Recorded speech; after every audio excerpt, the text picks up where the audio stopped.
Your body is screaming for help waking up to pee in the middle of the night. It's not just an annoying part of aging. It's your body screaming that something is wrong. And no, it's not normal. Let's get that straight from the start. What you think is just getting older is actually your body's emergency alarm.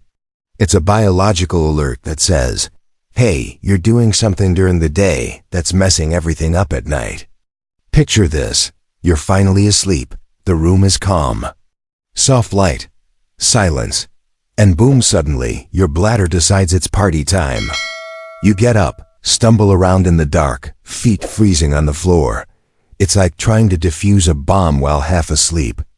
Honestly, if this happens night after night, you probably won't survive it with your sanity intact. So, before you get comfortable, take a moment to like the video and subscribe, but only if you genuinely enjoy what I do here. And tell me in the comments, where are you watching this from? And what time is it right now? Now let's calm down and begin our journey of listening and healing together today. Think back. When did it start?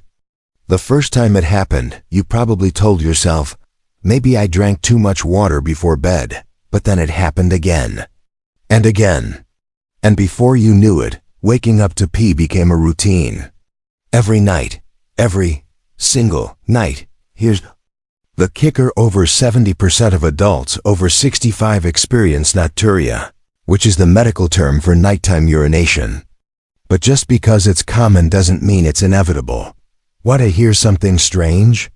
Your bladder can actually learn to sleep through the night. Yep, it can be trained, just like a stubborn dog that barks at 3 a.m. for no reason. You've accidentally trained it the wrong way. Every time you wake up and immediately head to the bathroom, you're reinforcing a behavior loop.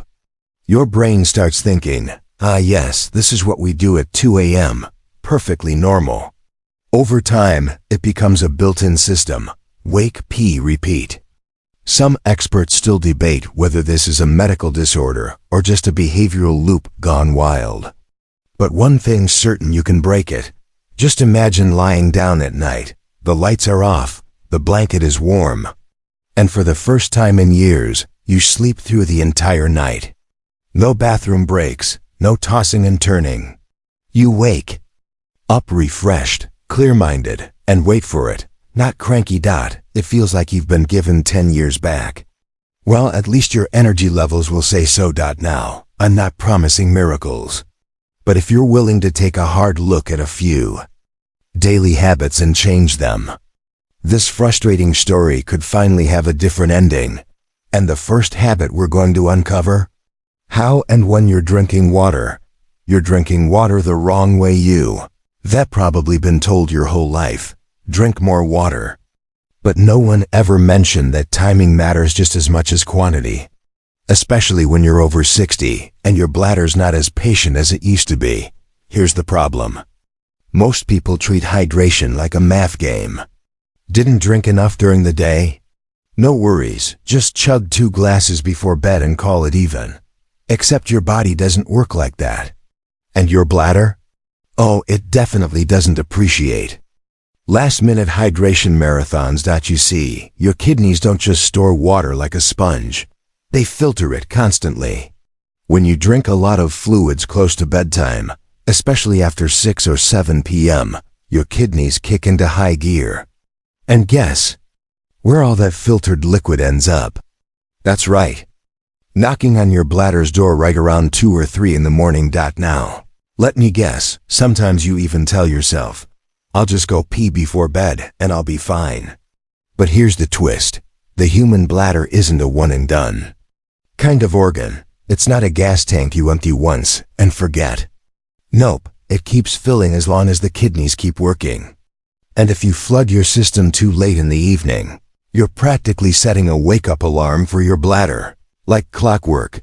Here's something you probably didn't know. The average bladder can comfortably hold 10 to 15 ounces. Drink 2 cups of tea and a soup broth for dinner? That's nearly the full tank.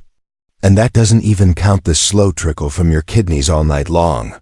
What's worse, many of the fluids we drink at night stimulate the kidneys more than water does. Things like green tea, herbal tea, yes, even the so-called bedtime blends, and even some decaf coffee still contain mild diuretics, which means they make you pee more. The science is simple. The later you hydrate, the more likely you are to disrupt your sleep.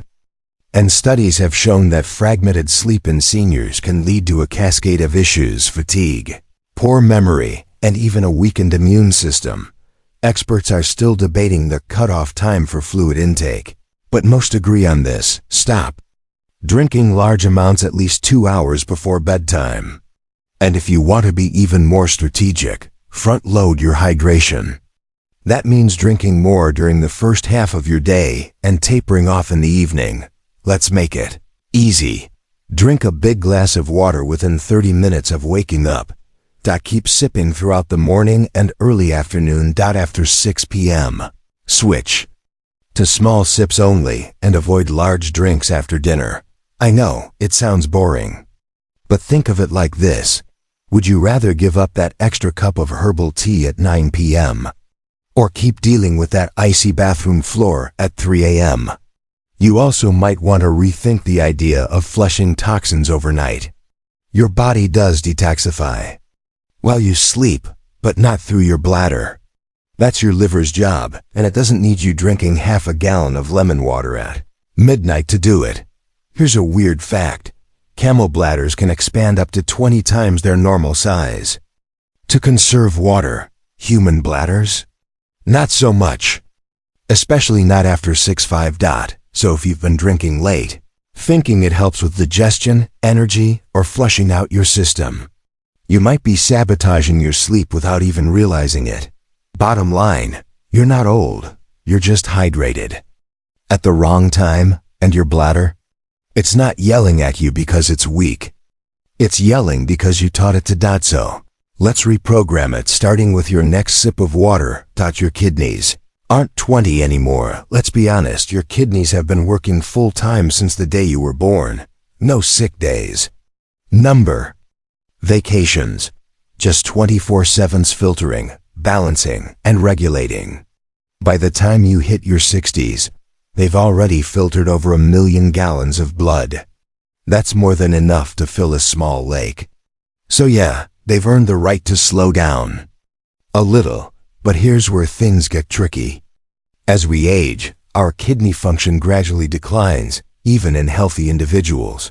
You might not feel it. You might not see it. But your body knows. The filtering rate drops. The efficiency drops. And that drop affects how much urine your body produces and when it produces it. See, when you were younger, your kidneys were like top-tier workers, knowing exactly how to slow down urine production at night. That's part of a natural process called nocturnal antidiuresis, fancy name. Simple job, make less pee at night so you can sleep. But once kidney function starts declining, especially after age 60, that process goes haywire. Your body starts producing urine more evenly throughout the day and night. So what used to be 1 bathroom trip in the morning becomes 2 or 3 trips during the night. Here's a surprising fact. By age 70, you may lose 30 to 50% of your kidneys filtering power. That doesn't mean you're sick. It just means your kidneys are doing what older kidneys do, less with more effort. Some people don't even realize this is happening until they start waking up nightly. They blame their water intake or their bladder, but often it's the kidneys calling the shots. And you can't fix the problem unless you understand who's really in charge behind the scenes. So, what do? First, you give your kidneys a break. That means reducing salt intake, which helps kidneys manage fluid balance more easily. Avoiding high-protein meals late at night, which puts extra stress on filtration. And yes, you guessed it, cutting back on late-night fluids. But there's more. You need to work with your natural rhythms, not against them. Start by observing your body. Do you pee more at night than during the day? Do your legs swell during the day and shrink at night? That's a sign fluid is pooling in your lower body and redistributing. When you lie down, leading to more urine production. Try this. Elevate your legs for 30 minutes in the late afternoon. That helps shift the fluid back toward your kidneys, while you're still awake, giving them time to filter before bedtime. It sounds silly, but it works. Another tip: get your kidney function tested once a year. It's just a simple blood and urine test, and it gives you valuable insight into how your body's aging quietly, behind the scenes. Here's a strange but true fact: your kidneys don't have pain sensors. They can be failing without a single ache or cramp, so the only real clue they give you: frequent nighttime urination. Now, some experts argue that aging kidneys are inevitable, and you just have to deal with it. But that's like saying if your car's tires wear down, you should just keep driving until they fall off. No, you adjust. You maintain. You adapt. And once you begin adjusting your diet, hydration, and daily movement, you might just notice your midnight bathroom dance slowly disappear. Because here's the truth: it's not about being young again. It's about aging smart. And next, let's talk about one sneaky little thing you probably enjoy every afternoon that's quietly working against you: caffeine and the late-day trap. You don't have to drink espresso at midnight to ruin your sleep. In fact, you might be sabotaging your bladder with a sweet little cup of decaf, a chocolatey treat, or even a cozy mug of green tea. Sounds innocent, right? But here's the truth: your bladder knows, and it doesn't forgive so easily. Let's start with caffeine. Most people know it's a stimulant. It wakes you up, sharpens your focus, and gives you that little boost in the morning. But what you might not realize is this: caffeine is also a diuretic. That means it increases urine production, especially in people over 60, whose systems become more sensitive and less forgiving. Here's the kicker: even if you stop drinking coffee by 2 p.m., the effects can linger in your system for 8 to 12 hours. So that harmless iced tea at 3 p.m., it could still be poking your bladder awake at 1:30 a.m. But I only drink decaf now. You say, well, guess what? Decaf coffee still contains caffeine. Not as much, but just enough to tip your bladder over the edge, especially when paired with other stimulants. And don't even get me started on chocolate. That little square of dark chocolate after dinner? Yep, it has both caffeine and theobromine, another compound that irritates the bladder and stimulates urine production. Sneaky, isn't it? Here's a weird fact: green tea often contains more caffeine than people think. And some herbal teas marketed as relaxing actually contain natural diuretics like hibiscus, dandelion, or lemon balm. Lovely for the liver, not so great for the bladder at 2 a.m. And yet, every night, seniors across America wind down their evenings with a healthy herbal brew, unknowingly winding up their kidneys and biorhythms for a sleepless night. Here's what most people don't know: as you age, your liver metabolizes caffeine more slowly. That means the same cup of coffee that energized you in your 30s now stays in your system much longer, keeping your brain and bladder wired well past bedtime. Some experts argue whether the diuretic effect of caffeine is strong enough to impact sleep. But here's where they agree: for seniors already waking up at night, even mild bladder stimulation can disrupt deep sleep. So what should you do? Try this caffeine strategy. Cut off all caffeine by 12 noon. Yes, even decaf. Switch to non-irritating beverages like warm water with lemon, barley tea, or simply nothing at all. If you absolutely must have something warm in the evening, try golden milk, a blend of turmeric and warm milk that soothes instead of stimulates. And let's talk sugar for a moment. A lot of calming evening drinks contain hidden sugars, especially in pre-made tea blends or sleepy hot cocoa mixes. Sugar triggers insulin, spikes blood flow, and can indirectly cause more urination. Even sugar-free versions often use artificial sweeteners like sucralose or aspartame, both known bladder irritants. Another sneaky culprit: alcohol. Even a glass of wine with dinner can act as a double whammy. It relaxes your muscles, including the ones that keep your bladder sealed at night and acts as a diuretic. That's why a cozy evening drink can leave you racing to the bathroom just as your body is trying to slip into deep sleep. Bottom line, you're not waking up because you're old. You're waking up because you've accidentally turned your evenings into a chemical cocktail party with caffeine, sugar, and sneaky bladder irritants dancing together long after the music should have stopped. So here's your new mantra. Your evenings should be as boring as your bladder wants them to be.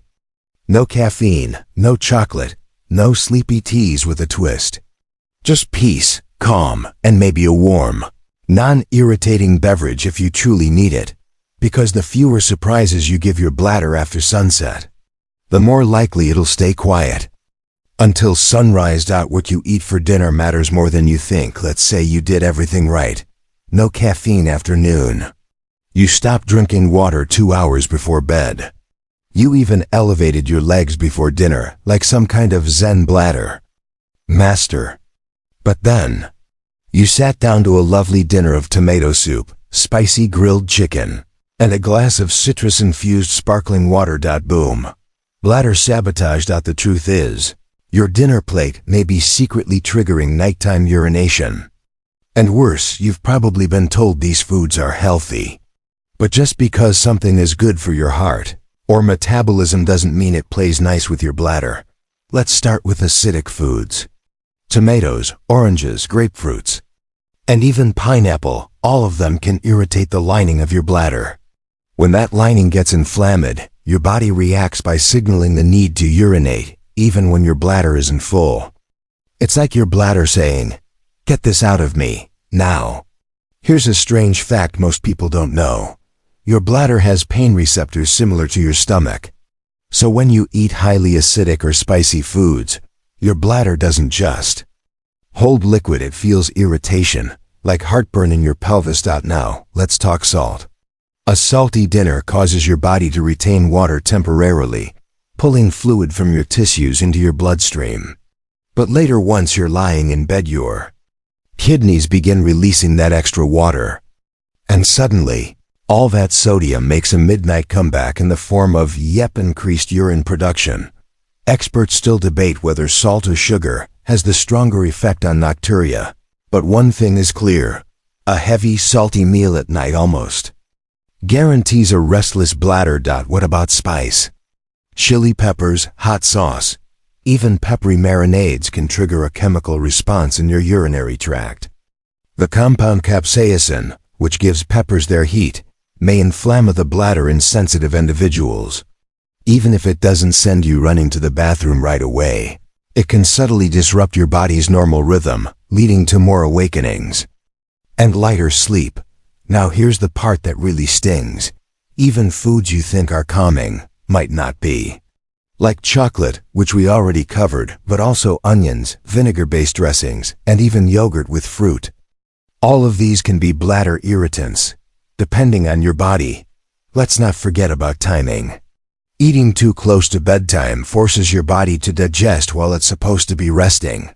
This elevates body temperature, delays melatonin production, and increases metabolic activity, all of which can stimulate your kidneys. So, what can you do? Try this bladder-friendly dinner plan. Eat dinner at least 3 hours before bedtime. Focus on low-sodium, mild, and cooked foods. Include complex carbs like sweet potato, quinoa, or rice. They promote serotonin and deeper sleep.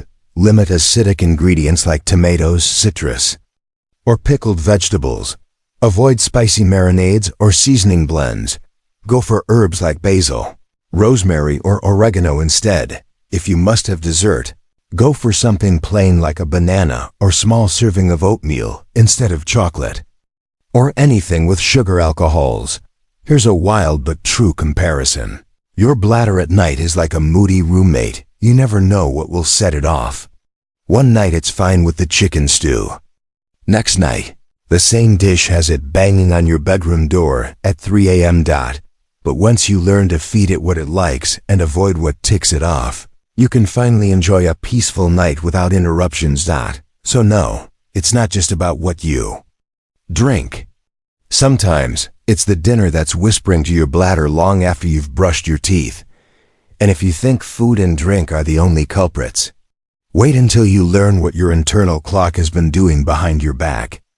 All these years, your body clock is totally confused. Remember when your body used to just know when it was bedtime? Like magic, the sun would go down, your eyelids would get heavy, and you'd drift off without even trying. Now, you're staring at the ceiling at 2 a.m. again after your 3rd trip to the bathroom. But here's the truth. It's not just your bladder that's confused. It's your brain. We all have a built-in biological clock called the circadian rhythm. It controls everything from sleep to hormone release to urine production. And when that rhythm gets thrown off, your body forgets that nighttime is for resting, not peeing. So what's messing with your internal clock? First, artificial light. You might think that checking your phone before bed or leaving the TV on while you fall asleep is harmless. But your brain reads that blue light as daylight. It halts melatonin production, your sleep hormone, and keeps your nervous system in go mode instead of rest. And when your brain thinks it's still daytime, it sends the signal to your kidneys, hey, keep filtering. Let's stay productive. So instead of slowing urine production like it's supposed to at night, your kidneys keep working like it's 2 p.m. Strange but true. 1 hour of screen time before bed can delay melatonin by up to 90 minutes. And that's enough to throw your whole system into chaos. Second, irregular bedtime routines. If you sleep at 10 p.m. one night, 1 a.m. the next, and then try to make up for it with a nap the following afternoon, your body gets no consistent signal for when to wind down. It's like trying to train a dog to sit, sometimes, maybe, only when you feel like it. It doesn't work. Third, late night eating. As we mentioned earlier, digesting food too close to bedtime keeps your body in a state of metabolic activity. This disrupts your core temperature, hormone balance, and urine production. Your body thinks, if we're eating, we must still be in the awake and active part of the day. So it keeps working, keeps filtering, keeps filling that bladder. Experts are still debating how much the circadian rhythm impacts urination in older adults. But one thing is clear. When your body's clock is off, everything is off. And that includes the delicate dance between brain, bladder, and sleep. Here's a simple test. Go 1 week with the exact same bedtime and wake-up time, no matter what. Even on weekends. You'll be shocked how quickly your body starts falling into rhythm again. Many people report fewer night wakings and just 5 to 7 days of consistency. Now here's a funny image. Your circadian rhythm is like that weird neighbor who only behaves when the porch light goes on at the same time every night. Change the light schedule, he gets weird again. Same with your body. So, what can you do to fix this? Try these simple clock resetting habits. Dim the lights in your home 2 hours before bedtime. Use amber glasses or night mode filters on all screens after sunset. Avoid screens 3060 minutes before sleep entirely. Set a consistent bedtime and wake time, even if you don't feel sleepy at first. Get morning sunlight exposure for at least 15 minutes to anchor your body's rhythm. And yes, skip the nap if it's after 2 p.m. Once your circadian rhythm gets back on track, your body will naturally reduce urine production at night, because that's what it's wired to do. So if your bladder has been acting like a night owl, maybe it's just following the lead of a brain that forgot what time it is. But once your brain starts remembering, your whole body, including your poor, overworked bladder, can finally rest. And speaking of rest, let's take a look at the position you sleep in, and why that might be pressuring your bladder in ways you never imagined. Your sleeping position and weird habits before bed. So you've adjusted your hydration, cleaned up your diet, and reset your circadian rhythm like a sleep ninja. But somehow you're still waking up at night to pee. Well, friend, it might be the way you're lying in bed. Or worse, what you're doing right before you lie down. Let's start with your sleeping position. Most people think sleep is sleep, flat is flat. Doesn't matter how you arrange your limbs right. Wrong. The position you sleep in can actually put subtle pressure on your bladder and abdominal organs. For example, sleeping on your stomach increases abdominal pressure, which can press down on the bladder, especially if you have a little extra belly weight. Even side sleeping with your knees pulled up, fetal position, can compress the lower abdomen just enough to trigger that annoying "I need to go" signal. Here's the strange part. Even if your bladder isn't full, this physical pressure can create a false urge to urinate. Your brain gets the message, something's pushing on the bladder, must be time to empty it. So it wakes you up. Again. And then there's back sleeping. Usually the most neutral of positions, unless your legs are elevated too high on a pillow or wedge. Why? Because elevation increases blood flow toward your core and can shift fluid toward your kidneys and bladder. So now your body is filtering more and your bladder's on double duty. Still not convinced your position matters? Here's a weird but true fact. Astronauts in zero gravity pee more often. Why? Because fluid redistributes evenly across their bodies, no gravity to keep it in their legs. Guess what happens when you lie down flat at night? Same redistribution, more kidney filtration, more urine, more wake-ups. Now, let's talk about those quirky little bedtime habits. You know the ones. Propping your legs up on the couch for a Netflix binge, taking a hot bath, and then drinking just one glass of water, doing a few stretches, then deciding to sip on tea because it's herbal. These small behaviors seem harmless, even helpful. But many of them cause fluid shifts, increased circulation, and bladder stimulation right before bed. Here's a better routine. If you notice swelling in your feet or ankles during the day, try elevating your legs for 30 minutes around 4-5 p.m. That encourages fluid to return to your kidneys while you're still awake. Then take a bathroom break before dinner and cut off all fluids after that. And about stretching? Skip the deep twists or compression poses. They can press on your abdomen and trigger bladder activity. Instead, try gentle forward folds or breathing exercises to calm the nervous system. That's what your bladder really wants, a signal from your brain that says, it's time to relax, not release.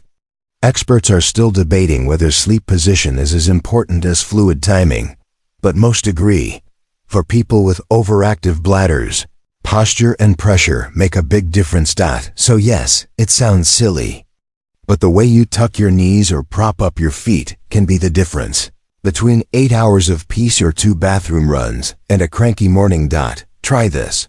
Sleep on your side with legs slightly extended, not curled. Use a thin pillow between your knees to avoid pelvic pressure. Don't elevate your feet too high, unless it's hours before bedtime. Avoid tight sleepwear that can restrict the waist or abdomen. Because at the end of the day, your bladder doesn't care how healthy your bedtime routine looks. It only knows what feels calm and what feels crowded. And if your bladder is still misbehaving, the real issue might not be physical at all. Because sometimes, it's not your body waking you up, it's your brain. And that's exactly what we're uncovering in the final section. Your brain is the one waking you up. You've cut back on evening drinks. You've restructured dinner. You've adjusted your sleep posture and circadian rhythm. But somehow you're still waking up at night to pee. Well, here's the uncomfortable truth. Sometimes it's not your bladder that's waking you up. It's your brain. And it's using the bladder as a convenient excuse. Let's dive into the weird and fascinating world of brain-bladder miscommunication. You see, in a perfect system, your bladder sends signals to the brain when it's truly full, and your brain filters those messages, especially during deep sleep. That's why healthy kids can sleep through the night, even when their bladders are nearly full. The brain says, not now. But as you age, that filtering system, it gets a little jumpy. It starts reacting to every signal, even the tiny ones that don't require action. And worse, if you've trained your brain over time to expect a bathroom trip at 2 a.m., guess what? It starts initiating the wake-up, even before the bladder has a word to say. Here's a fascinating fact. The brain can associate the act of waking up with bladder urgency, even when the bladder is less than half full. It's like when you hear the microwave beep and suddenly feel hungry, even though you weren't a second ago. Conditioned response. Now, some experts believe this is a form of nocturnal conditioning. It's not that your bladder is full, it's that your brain expects to wake up, so it finds any excuse. And the bladder just happens to be the easiest scapegoat. Even more interesting? Sleep fragmentation from stress, anxiety, or even noise can wake you slightly, just enough for your brain to scan the body. And if it notices a semi-full bladder, it pushes the wake up and pee button. Even though you probably could have slept right through it. Let that sink in. You might be waking up at night not because you need to pee, but because your brain thinks that's what it's supposed to do. So what do you do about it?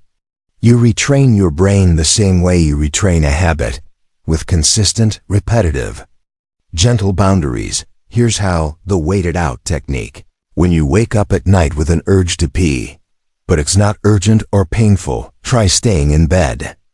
Breathe slowly. Tell yourself, this is a habit, not a need. Focus on relaxing your abdomen and pelvic floor. Often, the urge will fade in a few minutes, and you'll drift back to sleep. It won't be easy the first few times. But with practice, your brain starts learning. Oh, we don't have to react to every bladder twitch. Here's another tool: visualization. As you lie there, imagine your bladder as a calm, quiet lake. No waves, no ripples. Your brain is the sky wide, open, and still. This kind of gentle imagery has been shown to lower heart rate and reduce stress hormones, both of which reduce bladder sensitivity. And let's not forget, the pelvic floor. Muscles are under partial brain control. When you train your brain to stop reacting, your muscles follow suit. No tension, no panic, no unnecessary wake-ups. Experts are still exploring the full connection between nighttime waking and subconscious behavior. But the takeaway is clear. If you can wake yourself up, you can train yourself to stay asleep. It's not about holding it in. It's about deciding which signals deserve your attention and which can be gently ignored. Because if your brain has been acting like an overprotective parent, it's time to say, thanks, but I've got this. And with that final piece, you're no longer just reacting to nighttime urination.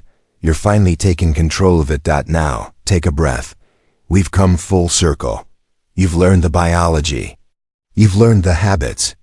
You've confronted your body, your brain, and every late-night snack in between. Let's ease into the closing thoughts together. So now, you're lying there. The room is still. The hum of the night is softer than usual. And for the first time in a long time, you're not bracing for that 2 a.m. bathroom run. You've come a long way tonight, farther than most people ever do. You've looked beneath the surface of a small problem and uncovered what so many silently suffer through, night after night. Fatigue, frustration, the sense that your own body is playing tricks on you. But now you understand that it's not just age, not just the bladder, not just bad luck. It's a system. A series of signals, habits, routines, meals, thoughts, all working together, either to restore your peace or break it down, piece by piece. And maybe the most powerful shift of all, you've stopped blaming your body. You've started listening to it instead. It's strange, isn't it? How something as simple as a midnight trip to the bathroom could reveal so much more about your lifestyle, your rhythm, your relationship with rest. But here's the gift. Now you're no longer helpless. You're informed, you're prepared, and most of all, you're aware. So tonight, as you settle into bed, let your mind be quiet. Let your breath slow down. Let your body feel the safety of routine and the trust that it doesn't need to wake you unless it truly has to, Because tonight, you're not just chasing sleep, you're reclaiming it. And with that, end of scenario. Congratulations, if you have recognized your past mistakes and begun to heal, you've earned your rest. Sleep. Well, friend,